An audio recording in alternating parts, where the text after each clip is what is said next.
ज्योतिस्वरूपा पूर्णावतार ज्योतिस्वरूपा पूर्णावतार पावकोज्ज्वल रमणीश्वर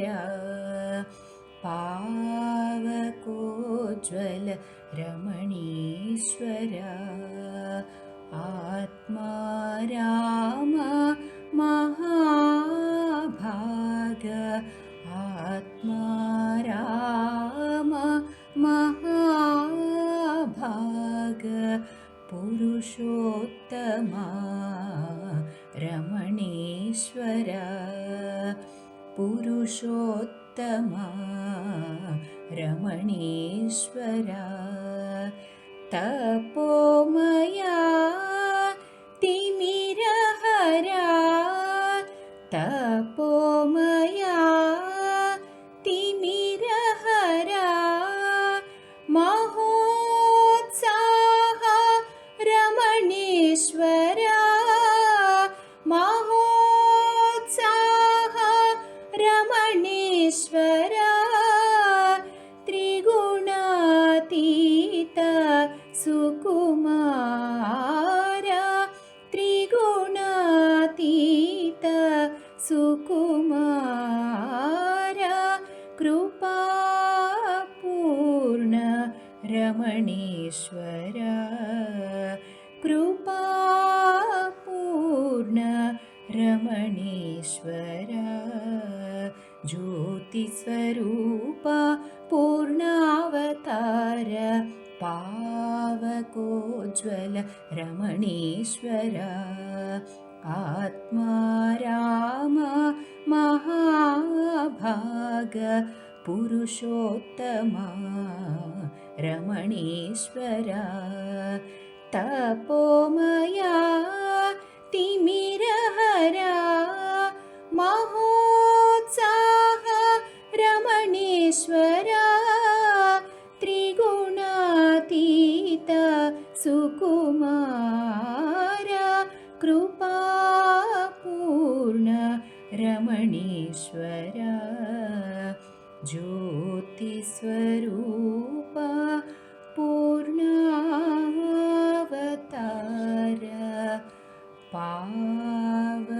पावकोज्ज्वल रमणीश्वर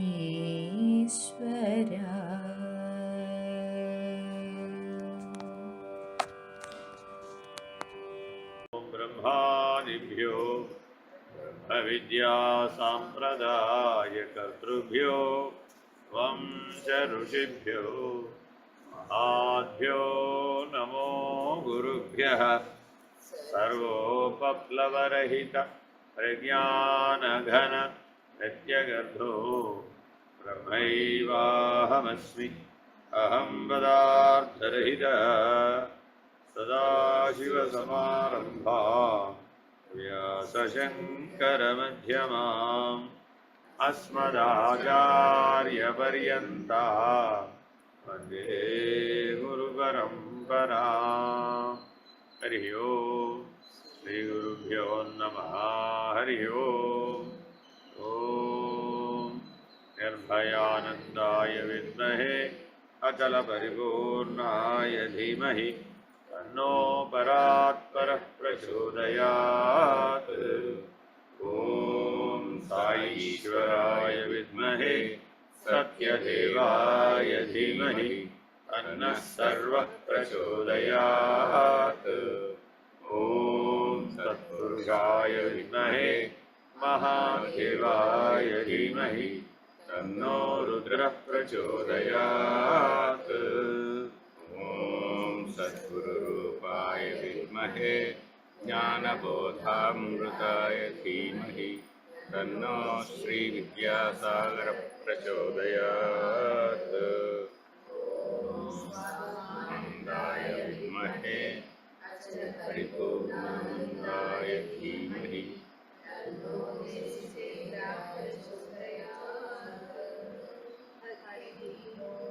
श्रीगुरुभ्यो नमः हरिः ओम्. ప్రేమ దర్శనం అనబడే నారద భక్తి సూత్రాలను మనం విచారణ చేస్తాం. అధాతో భక్తిం వ్యాఖ్యాస్యామః సాత్వస్మిన్ పరమ ప్రేమరూపా అమృతస్వరూపా చ యల్లబ్ధ్వా పుమాన్ సిద్ధో భవతి అమృతో భవతి తృప్తో భవతి యత్ప్రాప్య న కించిద్ వాంఛతి న శోచతి న ద్వేష్టి న రమతే నోత్సాహీ భవతి యజ్ఞాత్వా మత్తో భవతి స్తబ్దో భవతి ఆత్మారామో భవతి సా న కామయమానా నిరోధరూపత్వాత్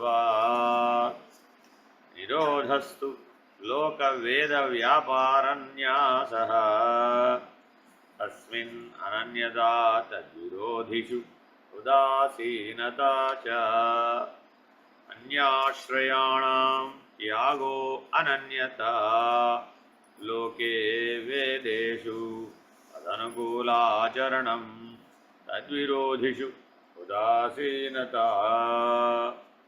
భవతు నిశ్చయదార్ఢ్యాదోర్ధ్వం శాస్త్రరక్షణం అన్యథా ఇత్యాశంకయా లోకోపి ఆవదేవ కింటు భోజనాది వ్యాపారస్య శరీరధారణా అవధి తల్లక్షణాని వాచ్యంతే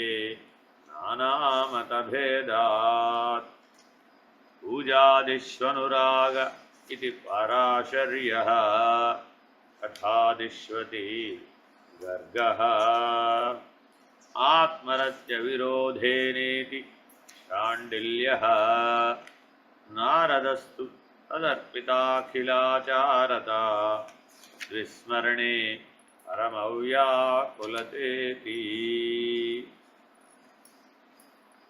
అస్త్యేవమేవం యథా వ్రజగోపికానాం తత్రాపి న మాహాత్మ్యజ్ఞాన విస్మృత్యపవాదః తద్విహీనం చారాణామివ నాస్త్యేవ తస్మిన్ తత్సుఖ సుఖిత్వం సా తు కర్మజ్ఞానయోగేభ్యో అప్యధిగతరాః ఫలరూపత్వాత్ ఈశ్వరస్యాప్యభిమానద్వేషిత్వాత్ దైన్యప్రియత్వాచ్చ తస్యా జ్ఞానమేవ సాధనమిత్యేకే అన్యోన్యాశ్రయత్వమిత్యేన్యే స్వయం ఫలరూపతేతి బ్రహ్మకుమారాః రాజగృహ భోజనాదిషు తథైవ దృష్టత్వాత్ న తేన రాజపరితోషః క్షుధాశాంతిర్వా తస్మాత్ సైవ గ్రాహ్యా ముముక్షుభిః తస్యాం సాధనాని గాయంత్యాచార్యాః తత్తు విషయత్యాగాత్ సంగత్యాగాచ్చ అవ్యావృత భజనాత్. ఇక్కడ దాకా వచ్చామండి మనం. ఇదేనండి 37. లోకే అపి భవద్గుణశ్రవణకీర్తనాత్. లోకమున భగవద్గుణములను శ్రవణము చేయుట చేతను భగవన్నామమును సంకీర్తనమనొచ్చుట చేతను భక్తి లెస్సగా సాధింపబడగలదు. భగవంతుడికి ఎన్ని రూపాలున్నాయి? అనంతావై పురుష. ఇన్ని రూపాలున్నాయి చెప్పడానికి వీలేదట. అనంతుడు అన్ని రూపాలు ఆయనవే. ఎన్ని నామాలు ఉన్నాయండి? ఎన్ని కాళ్ళు ఉన్నాయండి? ఎన్ని శిరస్సులు ఉన్నాయండి? ఎన్ని కళ్ళు ఉన్నాయండి? ఏమని చెప్తాం? అన్నీ ఆయనవే. అన్ని కాళ్ళు ఆయనవే, అన్ని తలలు ఆయనవే, అన్ని కళ్ళు ఆయనవే, అన్ని చూపులు ఆయనవే. సర్వతః పాణిపాదం తత్ సర్వతోక్షశిరోముఖం అన్నాడు పురుష సూక్తం. సర్వతః పాణిపాదం. నీ కాళ్ళను నీ కాదురా బాబు, ఆయన ఇచ్చాడు కాళ్ళు. కాళ్ళు లేని వాళ్ళు భూమండలం మీద బోల్డు మంది ఉన్నారు. ఎన్నో జీవరాశులకు కాళ్ళు లేవు, ఎన్నో జీవరాశులకు కళ్ళు లేవు. 84 లక్షల జీవరాశిలో కళ్ళు లేని జీవరాశులు బోల్డు ఉన్నాయి. కానీ కళ్ళు ఉన్నటువంటి మానవుడు వాటి విలువను ఎప్పుడన్నా గుర్తించాడంట.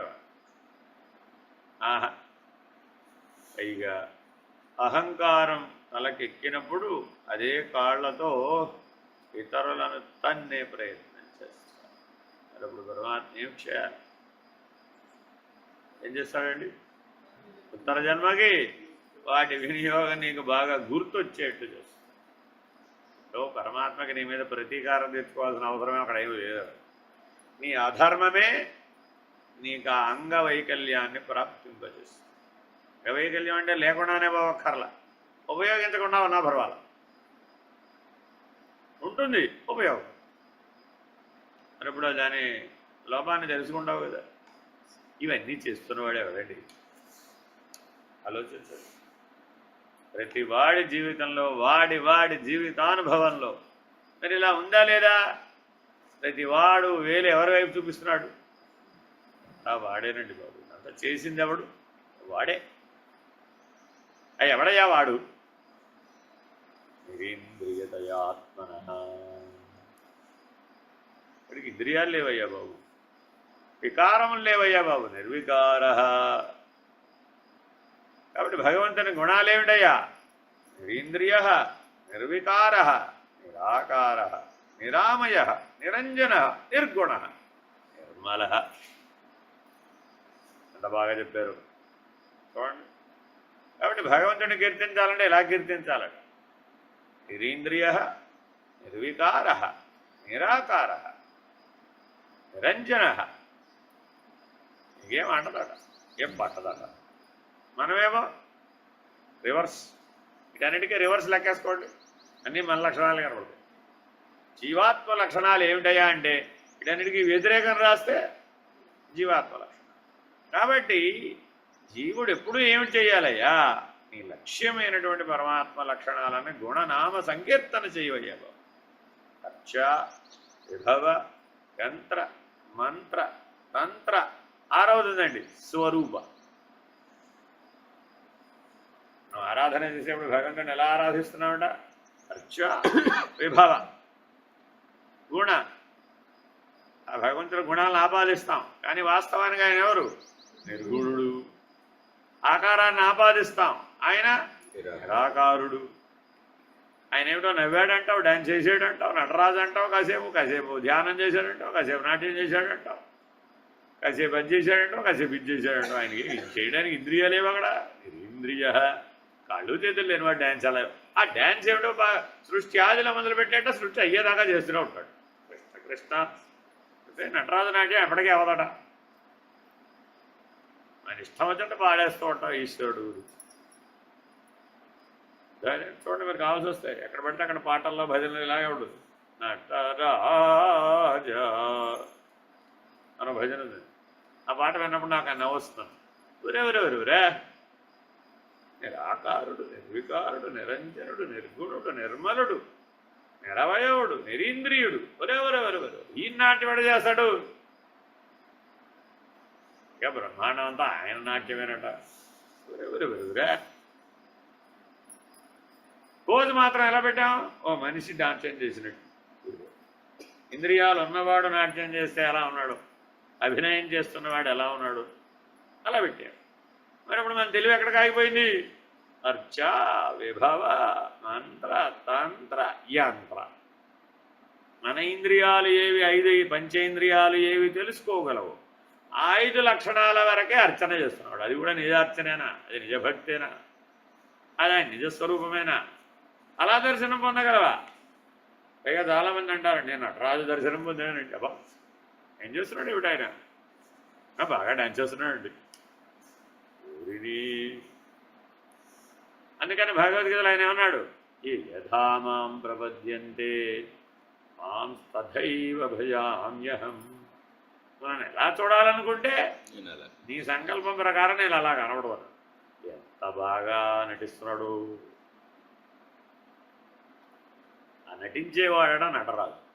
నాట్యం చేసేవాడు కాదట, నటింప చేసేవాడు, నాట్యం చేయించేవాడు, మననాడిస్తున్నట్ట. ఆయన ఆడటల్లా, ఆయన ఆడించేవాడే కానీ ఆడేవాడు కాదు. ఆ కదలక ఇతరుల కదిలించువాడు. ఆయన స్వరూపం ఏమిటి? తా కదలడట పరమశివుడు.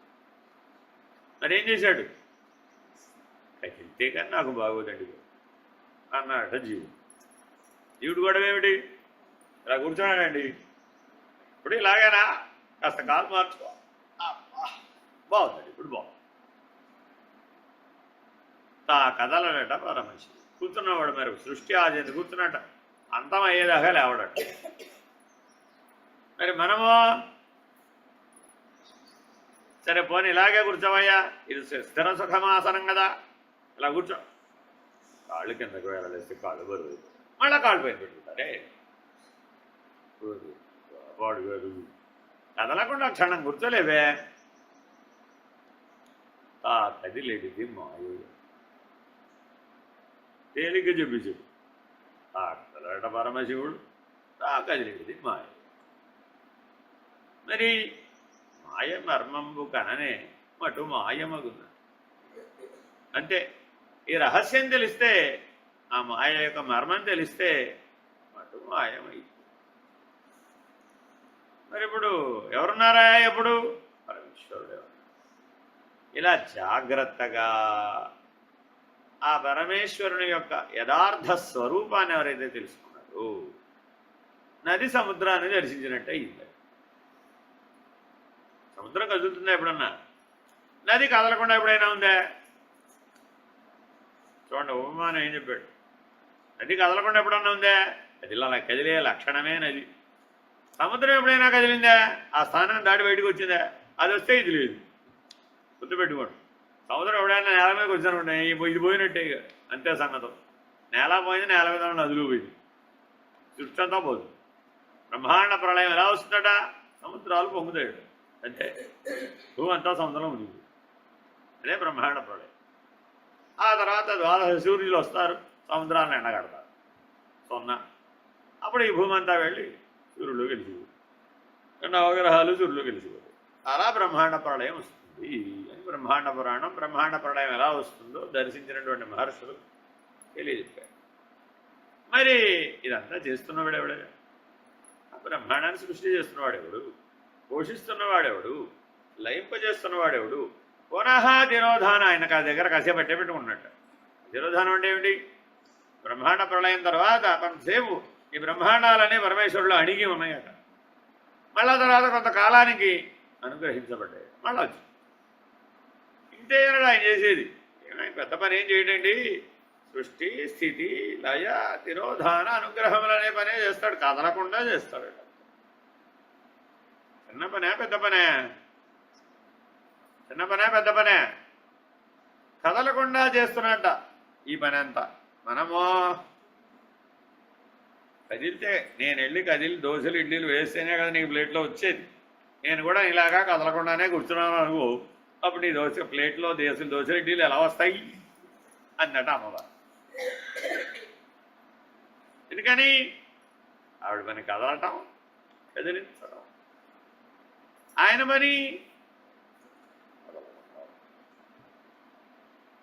రెండు ఒక చోటే ఉన్నాయి. తత్వం ఎరిగితే రెండు ఒక చోటే ఉన్నాయి.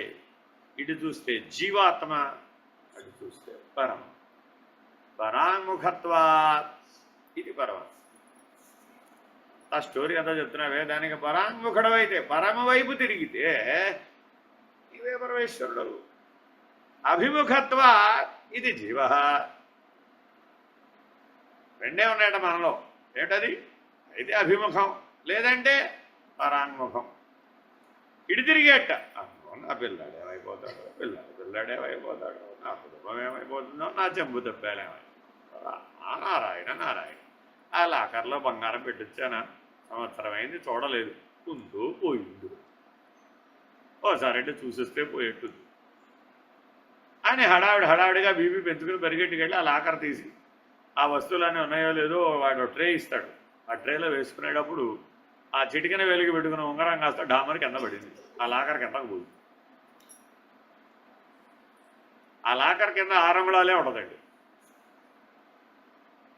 అది ఎక్కడుందో ఎక్కడ పడిందో తెలియదు. లైట్ వాడు పైన పెడతాడు, కింద అంతా నీడ ఉంటుంది, అది కనపడదు. మన కష్టాలు ఎవరిని చెప్పుకోవాలి, ఎవరికి చెప్పుకోవాలి? పరమేశ్వరుడికి. వెళ్ళి వాడిని ఏమంటే ఉంగరం పడి అలా ఎలా పడిపోయిందండి, జాగ్రత్తగా చూసుకోవద్దండి, వాడు పాఠం అంతా చెప్పు. అది కాదయ్యా బాబు, ముందే కింద పడిపోయింది, అది ఉంగరం తీయాలయ్యా బాబు, ఆ కిందకి వంగడం నాకు చేత కావాలి. వెళ్ళినావిడ అసలే 60 ఏళ్ళ ఆవిడ, 70 ఏళ్ళ ఆవిడ. ఆ కిందకి 6 అంగుళాల కిందకి వంగి ఎలా పట్టుకుంటుంది, ఎలా తీస్తుంది?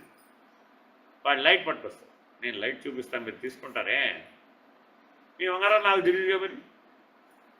ఏదో వాడు ఆ కింద వంగరం పడిందయ్యా బాబు తీవయ్యా అంటూ తీవిడు. నేను వంగాలేను, తీయలేదు. మీరు ఒకరండి సమస్యల మీద సమస్యలు సృష్టిస్తారు. అసలే మాకు బోల్డ్ పనులు ఉన్నాయి అక్కడ. బ్యాంకులో బోల్డ్ పనులు ఉంటే అదనంగా మీకు గొడవ ఏమిటి మధ్యలో, ఉండండి అని వాడి వీడి మీద వేసుకుంటారు. ఈవిడికి బీబీ వీడు. చూడండి ఈ సంఘటనలో, మన జీవితంలో ఈ సంఘటన ఎప్పుడైనా కనబడిందా లేదా? వస్తుందండి. అప్పుడు కాస్త నువ్వు నాతో పాటు వచ్చి ఉంటే ఎవరి మీద విరిగిపడాలి? ఇప్పుడు ఇదంతా ఉన్నాడు కదా ఒక ఆయన, ఇంట్లో కదలకుండా ఇంటికి వచ్చింది ఈవిడ. అదంతా అయిపోయింది కథ. మళ్ళీ ఉంగరం ఏదో ఎలా కష్టపడింది, తీసింది, మళ్ళీ లోపల పెట్టేసి తాళం వేసేసింది. ఇప్పుడు ఈ విసురంతా ఎవరెవరి మీద వెళ్ళాలి కదా. ఎవరి మీద వెళుతుంది? ఇంట్లో ఒక ఆయన కదలకుండా ఉన్నాడు. నేను రమ్మన్నానా, నాతో పాటు లాకర్ తీసుకెళ్తున్నాను, చూద్దామని రమ్మన్నానా. వచ్చుంటే కాస్త అదేదో ఉంగరం తీసేవాడు, వాటితో నాకు తగాదా వచ్చేది కాదు, వాడు 36 నాకు చదివేవాడు కాదు. ఏం చేస్తున్నాం ఇంటా కూర్చొని? ఈశ్వరా, ఆయనకి ఏమన్నా పనే? ఓహో అలాగా అన్నట్టు చిద్విలాసంగా చిన్మూర్తి నవ్వుతున్నాడు అంతే. చిన్ముద్రాంకితుడై చిన్మయ భవుడు ఊరకుండే. అమ్మవారు రోజు జగత్ విషయాలన్నీ, బ్రహ్మాండ విషయాలన్నీ స్వామివారికి చెప్తూ ఉంటుందట. అక్కడ అదే అయిపోయింది, ఇక్కడ ఇదే అయిపోయింది, వాడు అలా అయిపోయాడు, వీడు ఎలా అయిపోయాడు, వీడు అసలే మన దగ్గరకే వచ్చాడు, కైలాసం దాకా వచ్చాడు, ఇక్కడికి ఏమైనా ముక్తం పక్షం అయిపో, వాడు అసలే దూరంగా పారిపోతున్నాడు, వాడు సంగతి ఏమైనా పట్టించుకో, ఏదో చెప్తూ ఉంటుందట. ఆయన ఏం చేశాడు? చిన్ముద్రాంకితుడై చిన్మయ భవుడు ఊరకుండే అంటే ఆయన చిద్విలాసం చదువుతాడా, పెడతాడా? ఏమన్నా పోస్టర్ అన్నా మార్చుకుంటాడేమో అని చూస్తుందట. కనీసం పోస్టర్ కూడా మార్చు. బాగా వివరించాడు ఎలా ఉండాలో. మనం ధ్యానం చేస్తున్నప్పుడు ఆ చిన్ముద్రాంకితుడు, ఆ చిన్మయ భవుడు, చిద్విలాసుడు మనలో ప్రభవించాలట. ఆ చిన్మయ ప్రకాశం మన నుంచి ప్రకటితం అవ్వాలి. అలా చేయాలట సాధన, అలా చేయాలట ధ్యానం, అలా చేయాలట సమాధినిష్ట, అలా ఉండాలట సాక్షాత్కారం పొందినవారు. బ్రహ్మ కళలను ప్రకటిస్తూ ఉండాలి. సాక్షాత్ బ్రహ్మస్వరూపుడు, సాక్షాత్ పరమేశ్వరుడు చూస్తే ఆ దర్శనం పొందితే ఆహా జీవితంలో మళ్ళా మరిచిపోలేమండి అన్నట్లుగా ఉండాలి. అలా దర్శనాన్ని పొందుతున్నటువంటి సమాధినిష్ఠుడైనటువంటి సాక్షాత్కార జ్ఞానం పొందినటువంటి వాడు ఎలా ఉన్నాడయ్యా? సాక్షాత్తు పరమాత్మ వల్ల ఉన్నాడు. ఎందుకంటే నది సముద్రాన్ని దర్శించిందట. మరి నది సముద్రాన్ని దర్శిస్తే ఏమిటైపోయింది? సముద్రం అయిపోయింది. కాబట్టి చాలా జాగ్రత్తగా భగవన్నామగుణ సంకీర్తనములందు లగ్నమయ్యేటట్టు చేసుకోవాలి. ఈ మనసు భగవన్నామగుణ సంకీర్తనంలో కనుక లయమైనట్లయితే, ముందు లగ్నం అవ్వాలి, తర్వాత లయం అవ్వాలి, తర్వాత లీనం అవ్వాలి. అని లకారమే. ముందేం చేయాలండి? లగ్నం. వివాహం చేయాలండి. ఏం చేయాలి? లగ్నం ఎంతకాలం ఉంది? వృషభ లగ్నమా, కర్కాటక లగ్నమా, మీన లగ్నమా, వృశ్చిక లగ్నమా, స్థిర లగ్నమా? ఒక ఈశ్వర కళ్యాణమే స్థిర లగ్నంలో చేస్తాం. మిగిలినవన్నీ ఏదో మిగిలిన లగ్నాల్లో చేస్తాం. లేదంటే అభిజిత్ లగ్నంలో, స్థిర లగ్నంలో చేస్తాం. అందుకే ప్రతిష్టలు, కళ్యాణాలు ఇత్యాదులన్నీ కూడా అభిజిత్ లగ్నంలో చేస్తాం. స్థిర లగ్నం అంటారు. కదలట పరమశివుడు. ఈ జగత్తంతా కూడా ఆ సమయంలో కదలకుండా ఉంటుందట. అదిటే ఆ అభిజిత్ లగ్నం యొక్క లక్షణం. సహజంగా జగత్తు లక్షణం ఏమిటి? కదలడమే. కానీ ఆ అభిజిత్ లగ్న సమయంలో మాధ్యాహ్నిక సంధ్య 11:30 నుంచి 12:30 లోపల కదలకుండా ఉంటుంది. ఎక్కడ? బ్రహ్మాండ సూక్ష్మం. సూక్ష్మం అంటేనే కదిలేదని అర్థం. అని ఆ బ్రహ్మాండ సూక్ష్మం ఆ అభిజిత్ లగ్న సమయంలో నిమిషన్నర పాటు కదలకుండా ఉంటుంది. 1.5 minute కరెక్ట్గా. ఆ 1.5 minute లోపల నువ్వు పరమాత్మ దర్శనం చేసేయచ్చు. ఇలా ప్రతి సంధ్యా సమయంలోనూ నిమిషన్నర పాటు బ్రహ్మాండం కదలకుండా ఉంటుంది. ఇంతకీ ఎందుకు ఇదంతా సాధన చేస్తున్నామంటే ఆ నిమిషన్నరలో పరమాత్మను దర్శించేయాలి. ప్రతి సంధ్యలోనూ వస్తుందని భగవాన్ రమణులు అంటారు. ఈ నిమిషన్నర టైం ప్రతి సంధ్యలోనూ ఉంది. ఒక్కసారి నువ్వు ఆ పరమాత్మ దర్శనం ఆ నిమిషన్నరలో కనుక చేసావంటే నది సముద్రాన్ని దర్శించిందయ్యా, కలిసిపోవడానికి ఎంత టైం పట్టింది? అబ్బో ఆ నిమిషన్నర చాలా ఎక్కువ.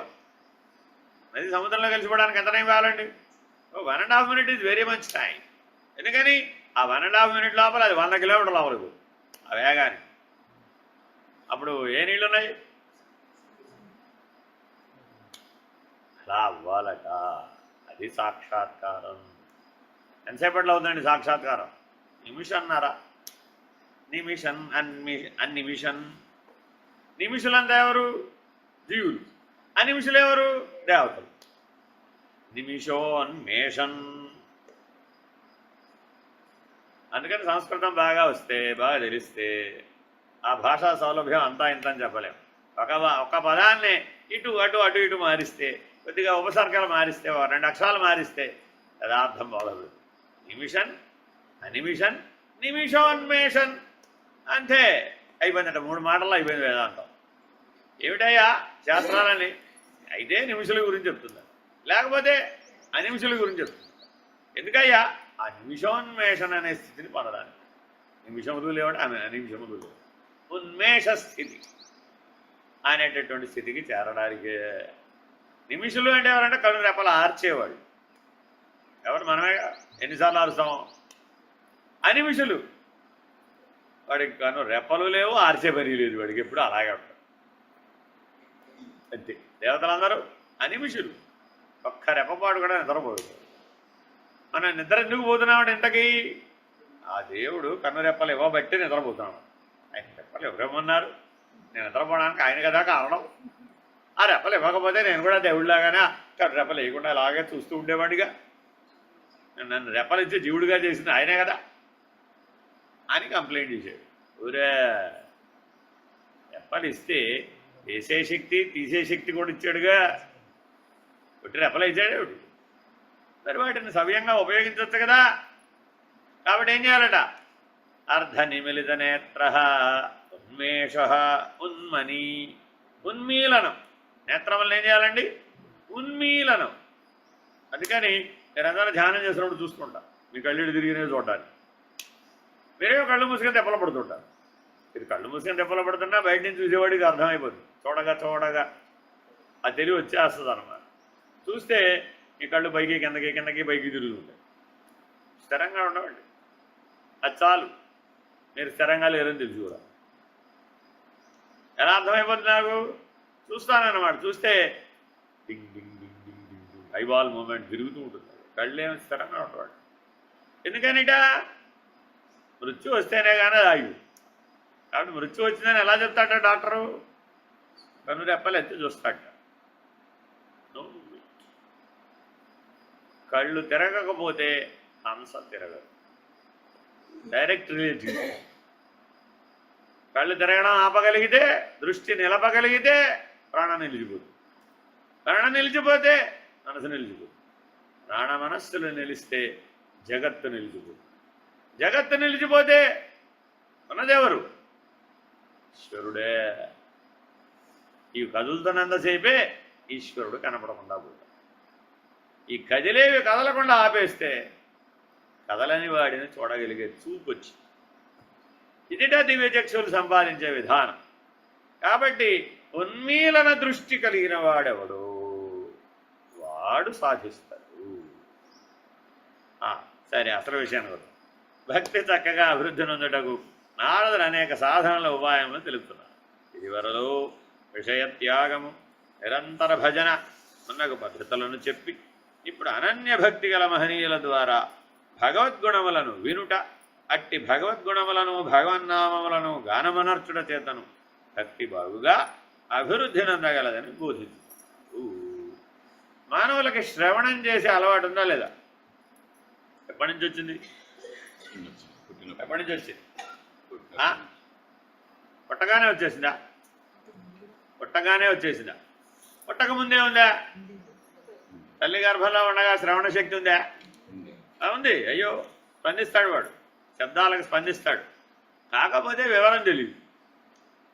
తెలిస్తే ప్రహ్లాదుడు అవుతాడు. మరి ఉపాసన ప్రహ్లాదుడు ఎప్పుడు ప్రారంభించాట? పుట్టక ముందే 7వ నెలలోనే ఆ మహర్షి, నారద మహర్షి గర్భస్థ శిశువు అయినటువంటి ప్రహ్లాదుడికి ఓం నమో నారాయణాయ అనే అష్టాక్షరీ మంత్రాన్ని ఉపదేశించాడు. ఎలాగా? ఆయన ఏదో భగవత్ కథలు చెప్తున్నట్ట ఆ లీలావతి. ఇప్పుడు నువ్వు కొడుతుందట. నువ్వు కొడుతూ మన వ్యవహారం ఏంటి ఎప్పుడు కూడా అంటే స్టైలే ఆవిడది కూడా. కళ్ళు మూసుకుంది. అంటే ఏం చేసింది? ఈయన గమనిస్తున్నాడు. పాఠం చెప్పి ఆయన ఏం చిన్నవాడు కాదు కదా, నారద మహర్షి. ఆవిడ బదులు వీడు ఊ కొడుతున్నాడు. ఇప్పుడు నిద్రపోతుంటే ఊ ఎవడు కొడుతున్నాడు అని గమనించట. ఆ లోపల ఉన్న గర్భస్థ శిశువు భగవత్ కథాశ్రవణానికి స్పందిస్తున్నాడు. కాబట్టి మహాత్ముల వద్దకు వెళ్ళి భగవత్ కథాశ్రవణం చేయడం వృధా కాదు. చాలామంది ఏమంటారంటే, వెళ్ళొచ్చావా పురాణానికి, బాగా 2-3 గంటలు గడిపేసావా, టైం అంతా వేస్ట్, దాని బదులు ఏమైనా పని చేసుకోవచ్చు కదా. ఈ మాట నాతో పిహెచ్డి చేసిన ఒక డాక్టర్ గారు, మీరు ప్రజలందరినీ చెడగొడుతున్నారు, 30 ఏళ్ళని చెడగొడుతున్నారు, 60 గజాలు ఆయన కూర్చోబెట్టి పొద్దు నుంచి సాయంత్రం దాకా చెప్పిందే చెప్పి వాళ్ళ టైం అంతా పాడు చేస్తున్నారు, వాళ్ళ జీవితాలను చెడగొడుతున్నారు. పని చేసుకుని వచ్చు కదా, అసలు పని చేస్తే ప్రపంచానికి ఉపయోగం, వాళ్ళకు ఉపయోగం. వాళ్ళని ఎప్పుడూ రాతి బొమ్మల్లాగా అలా కూర్చోబెట్టి ఏమిటో చెప్తుంటాం అలా.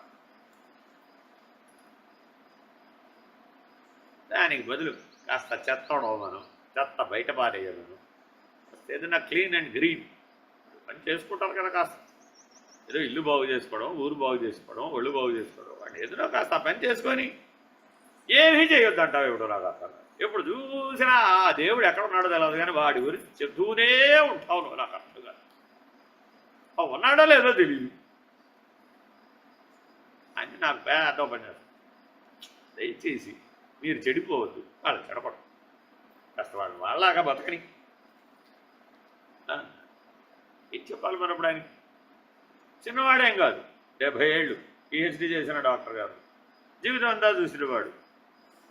పిల్లల్ని పెంచాడు, పిల్లలకు పెళ్లి చేశాడు, పిల్లలకు మనవాళ్ళు మనవరాళ్ళు వచ్చారు, జీవితం అంతా బాగానే.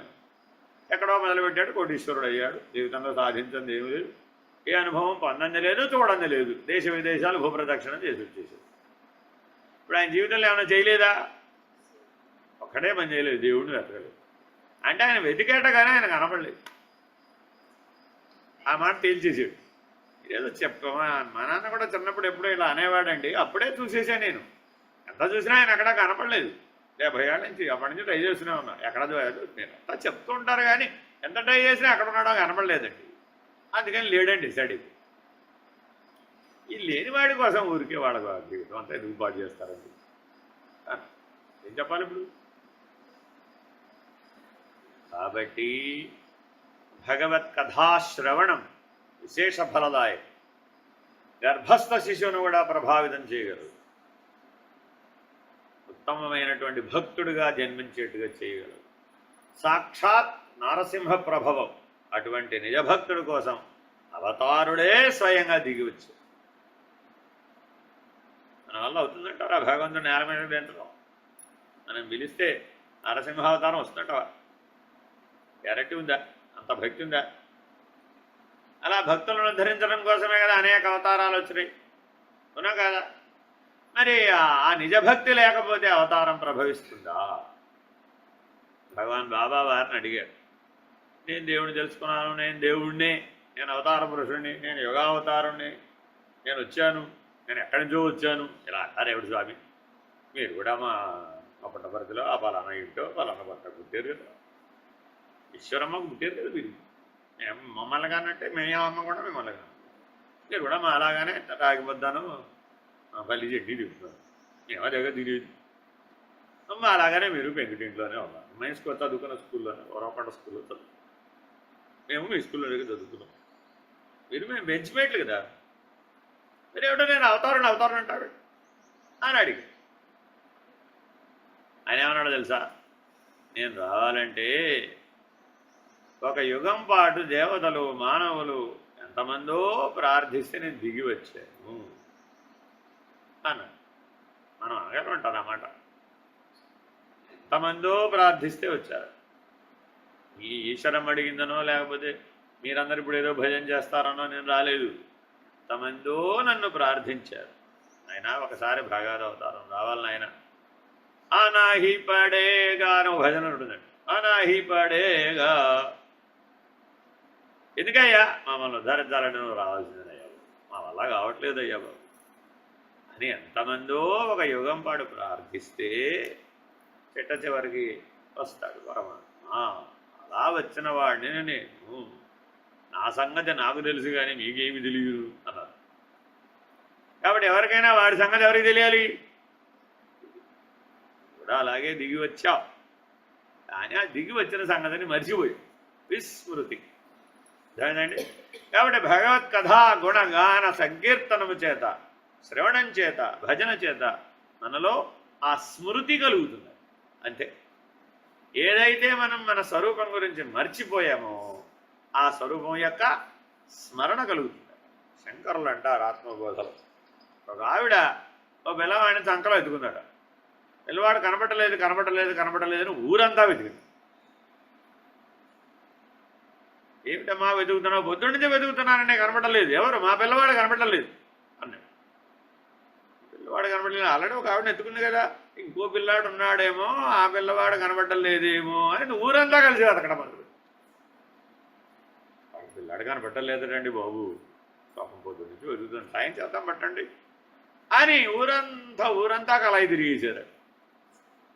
అయితే అందరికీ డౌట్ వచ్చింది, అసలు అంతా వెతికేసాం కదా, ఎక్కడా లేడు కదా, ఇప్పుడు మళ్ళీ ఒకసారి అడుగుదాం, ఏమమ్మా నీకు ఎంతమంది పిల్లలు? ఒక్కడే పిల్లాడు.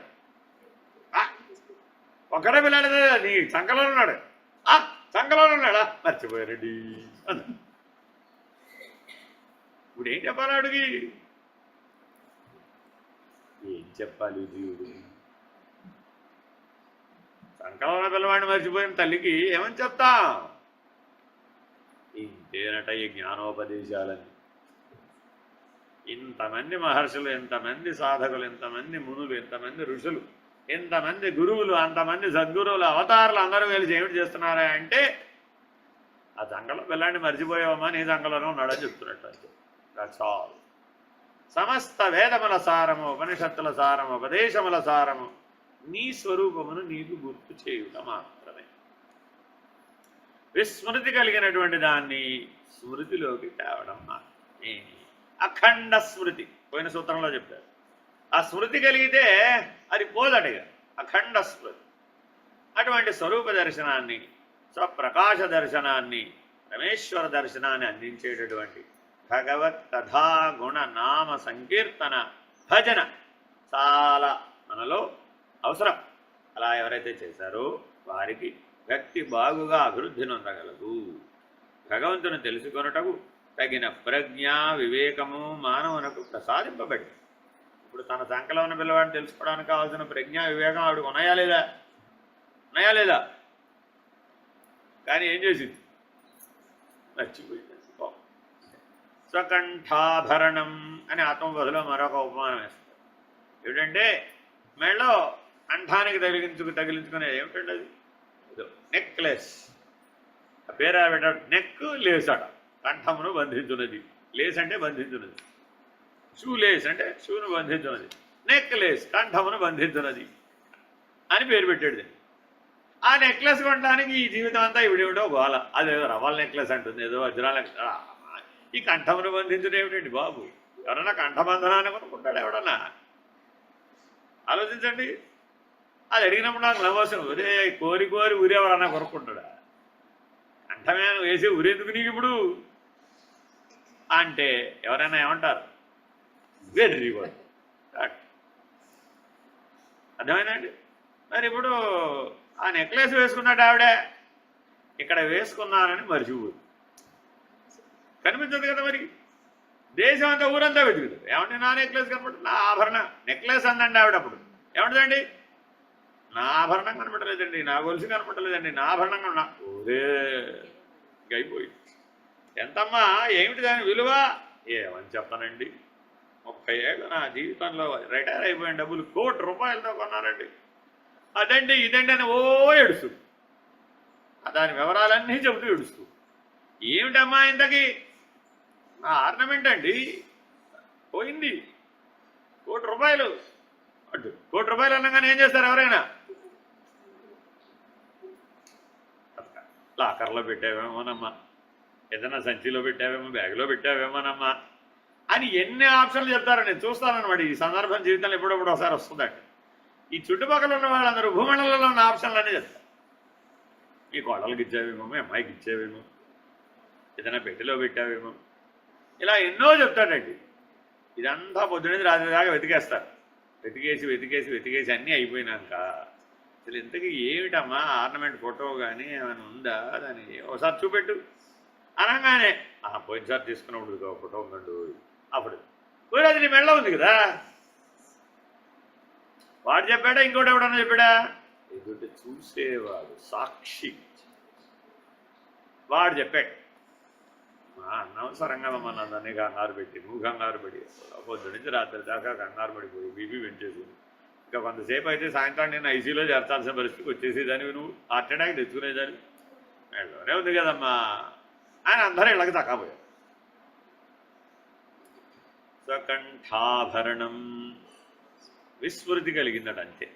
తగి అతమత మన గొడవ ఏమిటింతకి? స్వరూప విస్మృతి కలిగింది.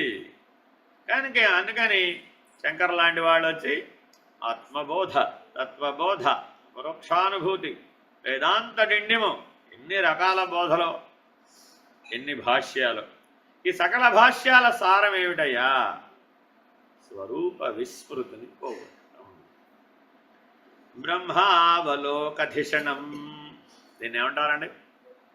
బ్రహ్మావలోకధీషణం.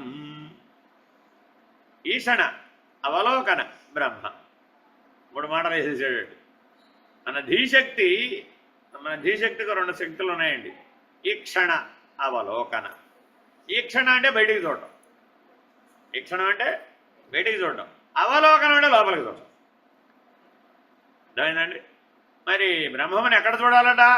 అక్కడ చూడవచ్చు, ఇక్కడ చూడదు. ఆయన అక్కడ ఉన్నాడు, ఇక్కడ. ఈక్షణ చేత నువ్వు చూడవచ్చు, అవలోకన కూడా చేత కూడా చూడవచ్చు.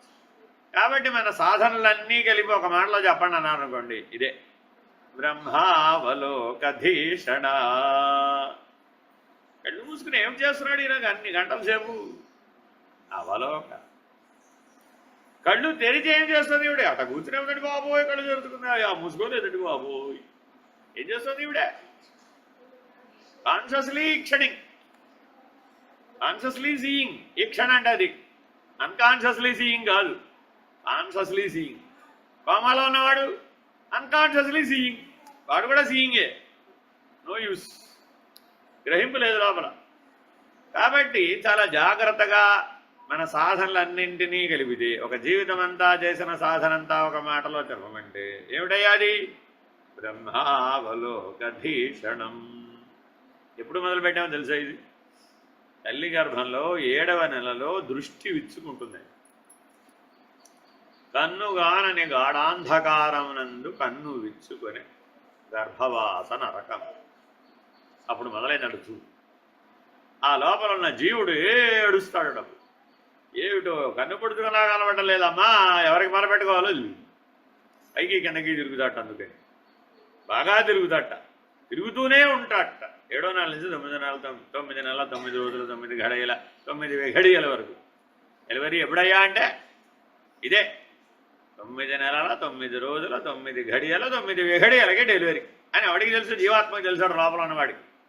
అప్పటి వరకు 7వ నెల నుంచి స్వయం ప్రాణం స్వీయ ప్రాణం వచ్చిన దగ్గర నుంచి కళ్ళు విచ్చుకున్న దగ్గర నుంచి ఆ గాఢాంధకారంలో బయటపడే మార్గం ఎట్లాగా అని 2 నెలల తిరిగాడట బాగా.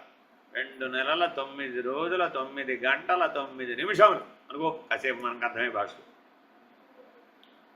అంత వెతికితే అప్పుడు బయటపడే మార్గం కనబడిందట. అంధకారంలో గర్భవాస నరకం ఎటువంటిదట? అంధకారావృతం, కన్ను పడుతుకున్నా కానరాని చీకటట. మరి బయటపడ్డాకైనా కానీ ఆ పూర్వానుభవం ఉండాలా అక్కర్లేదా? పిల్లవాడికి కళ్ళు తెరుచుకున్నాయి, పుట్టిన తర్వాత ముందు ఒకసారి కాసి కళ్ళు తెరుస్తాడండి, ఆడు ఏడ్చినప్పుడు కళ్ళు తెరుస్తాడు, ఆ తర్వాత ఎందుకు వచ్చిన గొడవ లేని మళ్ళా కళ్ళు కూర్చుంది. మొదటి నెల అవలోకనం చేస్తున్నాడు. మొదటి నెల కళ్ళు ఇచ్చుకోండి. చూపు నిలిచే సమయం ఎప్పుడు? 3 నెలల టైం పడుతుంది. 3rd మంత్కి చూపు నిలుస్తుంది. అప్పుడు ఏ క్షణ బయటికి చూడడం వస్తుంది. అంతవరకు ఏమి చేశాడు వాడు? కళ్ళు లేవా ఇప్పుడు వాడికి? ఉన్నాయి. ఏం చేస్తున్నాడు? ధ్యానం చేస్తున్నట్ట 3 నెలల వరకు. మొదటి పుట్టిన రోజు నుంచి మొదటి 3 నెలలు ఆ పిల్లవాడు అవలోకనం అనే ధ్యానం చేస్తున్నాడు. ఏమిటంటే ఇంతకీ అవలోకనం? పూర్వానుభవంలో అంతా చీకటి ఉందట, ప్రస్తుత అనుభవంలో అంతా ప్రకాశం ఉందట. చీకటి కరెక్టా, ప్రకాశం కరెక్టా? చీకటి కరెక్టా, ప్రకాశం కరెక్టా? అంధకారం కరెక్టా, వెలుతురు కరెక్టా అని అవలోకనం చేస్తున్నాడు. ఆ 3 నెలలు వాడి ఉద్యోగం అది. కళ్ళు తెరిచాడు, కళ్ళు పొడుచుకున్నంత ప్రకాశం పట్టుకోలేడండి వాడు. వెంటనే కళ్ళు మూసుకుంటాడు. కళ్ళు తెరిచోడా మూసుకో, తెరిచోడా మూసుకోగానే ఇక్కడ పూర్వాంధకారం. ఇప్పుడు వాడు తెలివి దేని మీద పనిచేస్తున్నాడా? ఈ రెండే. అవలోకితేశ్వరుడటప్పుడు వాడు ఎటువంటి వాడు? ఎవరంటే వాడు? బాలుడు బ్రహ్మమే. ఎందుకని? బ్రహ్మావలోకధీషణం. తల్లి గర్భంలో 7వ నెలలో ప్రారంభించాట ఈ సాధన. మరి అప్పుడు 70 ఏళ్ళు వస్తే బుద్ధి అయిందంటారా? అవలేదా? కనబడలేదా బ్రహ్మం? అయ్యో 70 ఏళ్ల పాటు వెతికినా కనబడలేదే. Something is wrong. ఎక్కడో దారి తప్పిపోయింది. విస్మృతి కలిగింది. ఆ అవలోకనము సరిగా చేయలేదు, ఈ క్షణము సరిగా చేయలేదు. బుద్ధి సరిగ్గా పనిచేయలేదంట. కాబట్టి బుద్ధి ఎందున్న విస్మృతిని కనుక మనం తొలగించినట్లయితే, ధీశక్తిని సరిచేసినట్లయితే కానీ నీకు నీ దృష్టి బాగుపడదు. అందుకని గాయత్రి మంత్రాలన్నీ ఎలా ఉంటాయి? మనం కూడా ప్రార్థనలు ఏం చెప్తున్నాం? సర్వధీ అంటున్నాం కదా. అంటే సకల బుద్ధిస్వరూపం, సకల జ్ఞానస్వరూపం, సరైన లక్ష్యం దిశగా, సరైన మార్గంలో, సరైన సూచనతో, సరైన పద్ధతిలో ఆ అవలోకనం చేయవయ్యా. కళ్ళు మూసినా బ్రహ్మమును గురించే, కళ్ళు తెరిచినా బ్రహ్మమునే. అందుకని ఏమంటున్నాడు? నిద్రా సమయం ముందు కూడా నువ్వు బ్రహ్మాన్వేషణ చేస్తున్నావు, కదలబడలేదు. పోనీ మెలకువలో జగద్రూప బ్రహ్మమును చూసే ప్రయత్నం చేస్తున్నావు. శంకర్లు ఈ మాట అంటాడు తత్వబోధలు. నాయనా కళ్ళు తెరిచావు, జగదీశ్వర దర్శనం చేస్తున్నావు. కళ్ళు మూసావు, అప్పుడు లోపల ఉన్నాడు. వాడెవడు? పరమేశ్వరుడు. కళ్ళు మూస్తే పరమేశ్వర దర్శనం, కళ్ళు తెరిస్తే జగదీశ్వర దర్శనం. నీ లోపల ఈశ్వరుడు, నీ బయట ఈశ్వరుడు. ఎక్కడని వెతుకుతావయ్యా?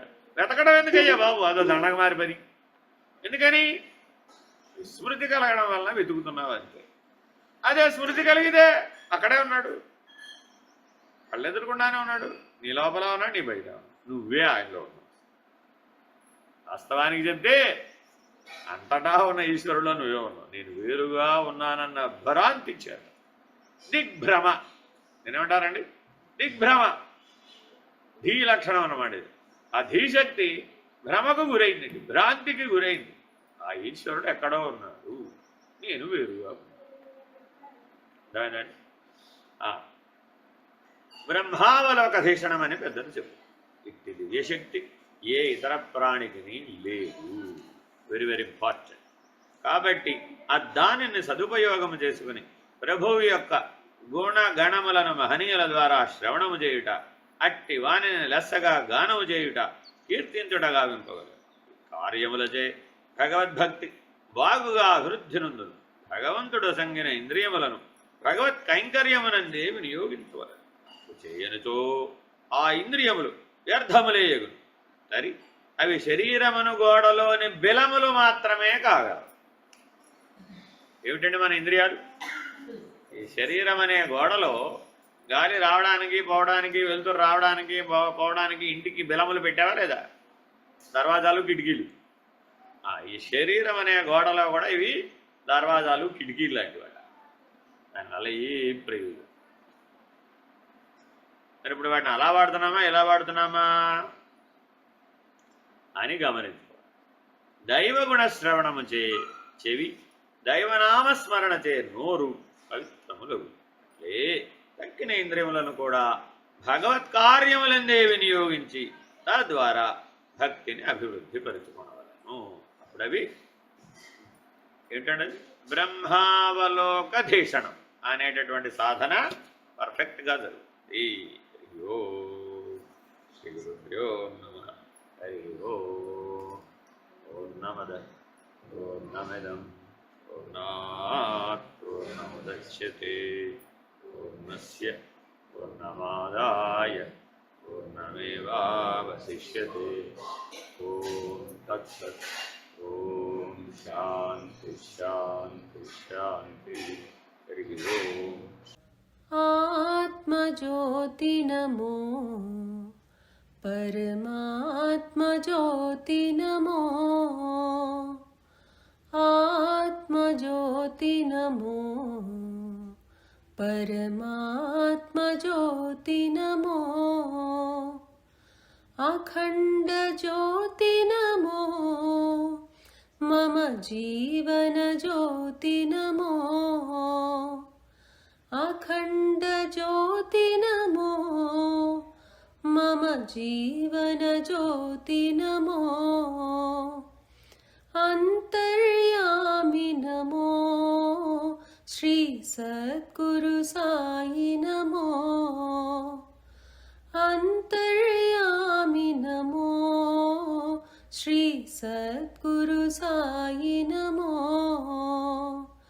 आत्मज्योति नमो परमात्मज्योति नमो आत्मज्योति नमो परमात्मज्योति नमो अखंड ज्योति नमो मम जीवन ज्योति नमो अखंड ज्योति नमो मम जीवन ज्योति नमो अंतर्यामि नमो श्री सद्गुरु साई नमो अंतर्यामि नमो श्री सद्गुरु साई नमो